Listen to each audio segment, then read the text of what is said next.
Kongeye kubasuhuza nshuti bakunze mudahema gukurikira ibiganiro byacu.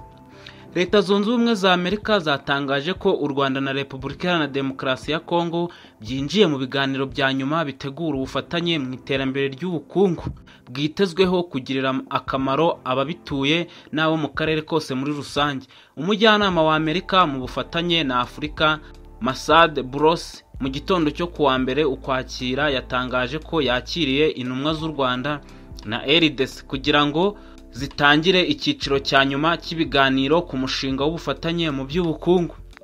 Boulos yasobanuye ko ubufatanye bw'u Rwanda na RDC bizashingira ku nzego zirimo ingufu, ibikorwa remezo, ubucukuzi bw'amabuye y'agaciro, ubuzima, ubucuruzi n'ubukerarugendo, bihe abaturage amahirwe y'akazi n'iterambere. Umushinga w'ubufatanye mu rwego rw'ubukungu wubakiye ku masezerano y'amahoro u Rwanda rwagiranye na RDC kuwa 27 Kamena 2025 bibifashijwemo na Amerika. Biteganyijwe ko ibi bihugu byombi bizagirana amasezerano yihariye y'ubukungu mu gihe byaba bimaze kumvikana ku ngingo zose zigize uyu mushinga, kandi akazaba ariyo ya nyuma azaba asinywe nk'uko Perezida Donald Trump yabisobanuye muri Nyakanga.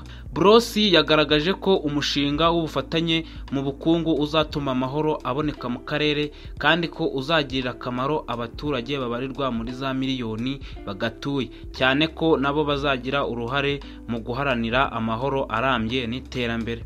Kugira ngo ubufatanye mu by'ubukungu bishoboke, hashyizweho urwego ruhuriweho rushinzwe umutekano ruzakurikirana ishyirwa mu bikorwa ingamba z'umutekano zirimo gusenya umutwe w'iterabwoba wa FDLR no gukuraho ingamba z'ubwirinzi u Rwanda rwashyizeho. Biteganyijwe ko mu ntangiriro z'Ukwakira 2025 hazabaho imyiteguro ibanziriza ibikorwa byo gusenya FDLR, umutwe uteye impungenge ku mutekano w'ibihugu byo mu karere cyane cyane u Rwanda na RDC.